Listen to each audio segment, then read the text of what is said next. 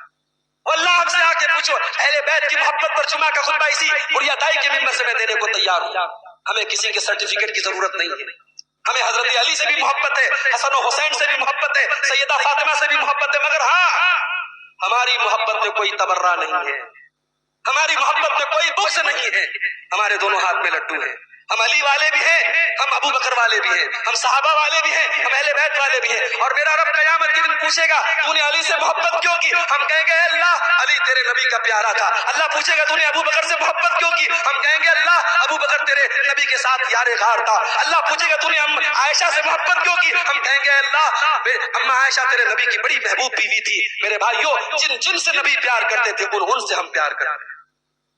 تو محبت رسول کے یہ تقاضے ہیں، میرے ان کو اپنے ذہن و دماغ میں بٹھاؤ، اور یہاں سے جب گھر کو جاؤ تو کبھی غور کرنا اور کبھی سوچنا جو نبی تمہارے لیے راتوں کو رویا کرتے تھے اور جس نبی کے تم پر انگنت احسانات ہیں، اس نبی کے تعلق سے آپ کیا کرتے ہیں؟ جب سیلون میں جا کر اپنی داڑھی کو نائی سے کہہ کر کے جب مڑوانا تو سوچنا کہ تمہارے نبی نے منع کیا تھا کہ داڑھی کو ہاتھ مت لگانا، داڑھی کو چھوڑ دینا۔ جب فرض نماز کا ٹائم آ جائے اور تم اپنی گدیوں پر بیٹھ کے اپنے کاروبار میں لگے رہنا تو یاد کرنا کہ تمہارے نبی نے اپنے انتقال کے پہلے کہا تھا الصلاۃ الصلاۃ، اے میری امت کے لوگوں نماز کا خیال کرنا۔ میرے بھائیوں نبی سے پیار ہے تو نبی کی تعلیمات کو اپناؤ، نبی کی سیرت کو اپناؤ، نبی کے کردار کو اپناؤ، اس کے بغیر ہم جنت میں نہیں جا سکتے، اس کے بغیر ہم کامیاب نہیں ہو سکتے۔ اللہ سے دعا ہے رب العالمین صحیح معنوں میں ہم سب کو رسول اکرم سے محبت کرنے والا بنا دے۔ رب العالمین ہمارے وہ بھائی جو ہمارے مسلک کے متعلق ہمارے منہج کے متعلق بہت سارے جھوٹے اور غلط فہمیوں میں اور بہت سارے جو ہے پروپیگنڈے کے شکار ہیں، اللہ ان کو صحیح سمجھ عطا فرمائے۔ اللہ ہمارے ان بھائیوں کو جو آج کی رات کسی بھی طریقے کی بدعت میں مبتلا ہیں، ہمارے وہ بھائی ہیں، ہمیں ان سے محبت ہے، واللہ ہمیں ان سے محبت ہے، ہم ان کی خیر خائی میں یہ باتیں کہہ رہے ہیں، کسی پر طنز کرنا کسی سے دشمنی نہیں ہماری، ہم یہ چاہتے ہیں کہ وہ بھی آ جائیں، رسول کے طریقے پر آ جائیں، سنت پر آ جائیں، بدعت کو چھوڑ دیں۔ اللہ ان کو اس کی توفیق عطا فرمائے۔